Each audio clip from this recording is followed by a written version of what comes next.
आज से चैत्र नवरात्र की पावन शुरुआत हो गई है। चैत्र नवरात्र में 9 दिनों तक मां दुर्गा के विभिन्न 9 रूपों की पूजा, उपासना और आराधना की जाती है।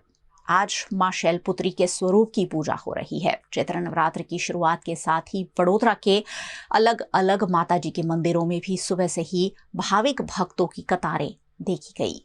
चैत्र नवरात्र के पावन पर्व की आज से भक्ति भाव के साथ शुरुआत हो गई है। पवित्र और महत्वपूर्ण त्योहार के पहले दिन भक्तों में भारी उत्साह और श्रद्धा का माहौल देखने मिला।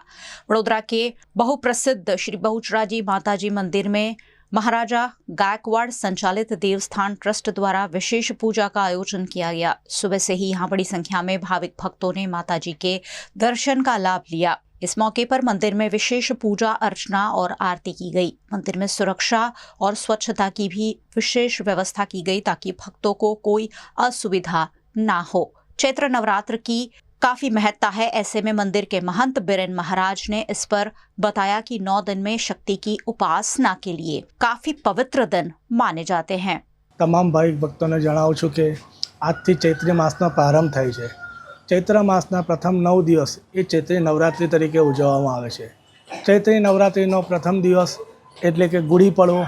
એ ગુડી પડવો પ્રતિવાર્ષિકની જેમ બહુચરાજી મંદિર ખાતે પણ ગુડીનું પૂજન અર્ચન કરવામાં આવે છે।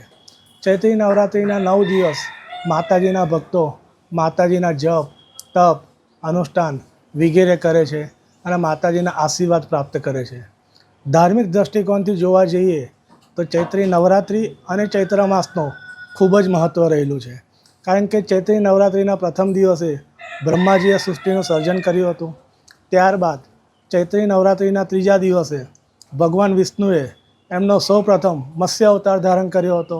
ત્યારબાદ ચૈત્રી નવરાત્રિના 9મા દિવસે ભગવાન વિષ્ણુએ એમનો 7મો શ્રી રામ અવતાર ધારણ કર્યો હતો અને રુદ્રના 11મા અવતાર એવા શ્રી હનુમાનજી મહારાજનો જન્મ પણ ચૈત્ર સુદ પૂનમનો રોજ થયો હોવાથી ચૈત્રી નવરાત્રિ અને ચૈત્રી માસનું ખૂબ જ મહત્ત્વ રહેલું છે। ચૈત્રી નવરાત્રિ દરમિયાન મંદિર સવારે 7 કલાકે ખુલશે, જે બપોરે 1 વાગે બંધ થશે અને સાંજે 4 કલાકે ખુલશે। રાતે 9 વાગ્યા સુધી મંદિર ખુલ્લું રહેશે। તારીખ 26/3/2026 ને ગુરુવારના રોજ અષ્ટમી હોવાથી અષ્ટમીનો હવન થશે। તો આ દિવસે માતાજીના આશીર્વાદ પ્રાપ્ત કરે દરેક ભક્તોને એવી વિનંતી। બહુચર અંબે માત કી જય।